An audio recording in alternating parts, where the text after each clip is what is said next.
Canada.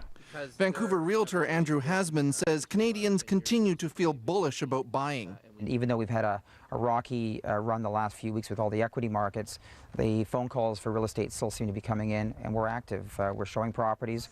Better than expected sales this year in Ontario and BC have prompted Canada's National Real Estate Board to up its sales forecast, suggesting home sales are poised to keep growing in 2011, not by much, mind you, just 1%, but still better than the drop it first predicted.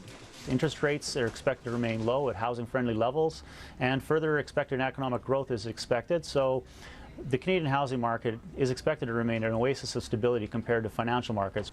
But an oasis for how long? Real estate analyst Brian Ripley is convinced the bottom is about to fall out of Canada's real estate market. His Plunge-O-Meter website tracks prices.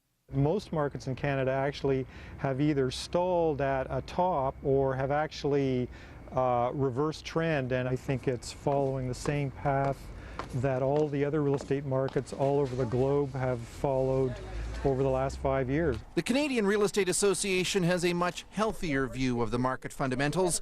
So does Andrew Hasman. I don't personally think we're going to see any substantial downward correction. As for the house, it's a 100-year-old gut job listed at $1,300,000, and it's a near certainty it'll go for well over asking by the end of the week. What happens here in Vancouver and also in Toronto does tend to skew those national numbers, and other parts of the country, particularly in the east and in Quebec, markets are softer, but it's a continuing strength of the big markets, again in Toronto and Vancouver, that continues to give the Real Estate Board some optimism. Anne-Marie.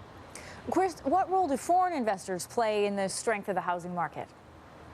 You know, that's an excellent question. It's one that's hotly debated, but there really are very few hard facts to go with it.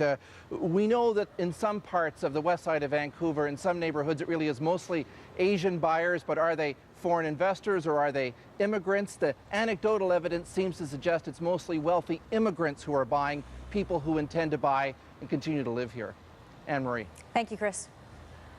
And we've got more on our website. Just go to cbcnews.ca. Scroll down to find an interactive map. It will show you average home prices right across the country.